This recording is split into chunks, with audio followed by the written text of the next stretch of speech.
Today we're going to talk about the new Netflix original comedy Coffee and Kareem starring Ed Helms, so let's get started.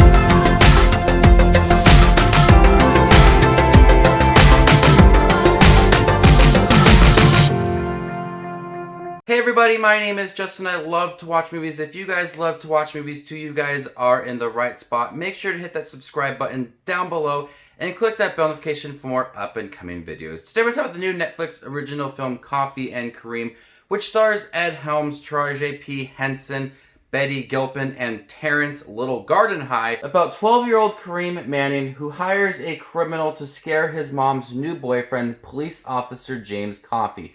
But it backfires, forcing Coffee and Kareem to team up in order to save themselves from Detroit's most ruthless drug kingpin. I'm going to be completely honest with you guys. I did not find Coffee and Kareem to be funny at all. The only funny moment was Betty Gilpin, but we'll talk about that in a few minutes.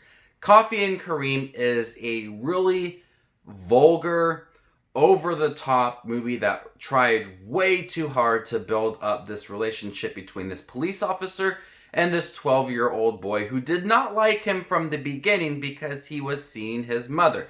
So they had this conflict right away, and it just did not work for me. Usually I don't mind movies like this that are really vulgar and raunchy. Movies kind of like Good Boys felt similar to this, about young kids saying really raunchy things. But here they tried way too hard to make this kid seem streetwise and more mature than he really is. He was talking about sucking this and sucking that, and he said the same things over and over again.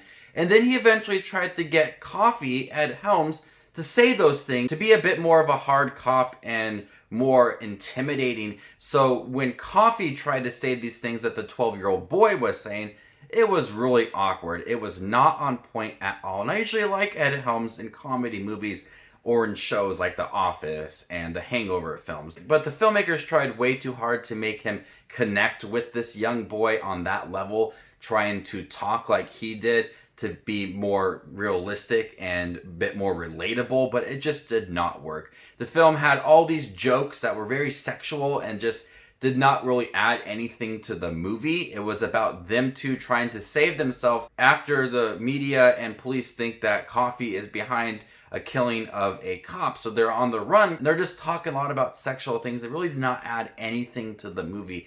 And I found it to be really repetitive and way over the top, and it just did not work for me.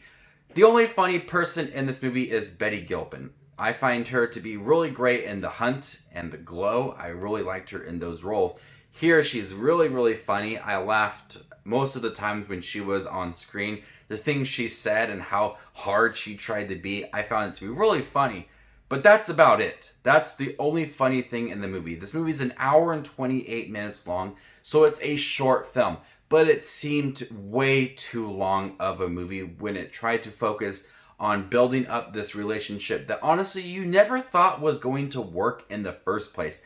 There was really no moments of them two connecting throughout the movie, and even when they were attempting, it didn't feel very strong at all. So you really never felt like this movie was going to end up on a happy note of them two being best friends and building up that relationship that the movie is supposed to do. It never really worked for me. This movie was really awkward, really not funny at all, and a movie that I sat through and I was like, I'm not enjoying this at all. I really want to. The trailers sold me on a comedy that I was looking forward to. It seemed really high energy and just really funny. It just did not work for me. I sat through it and I was like, I can't wait for this movie to be over.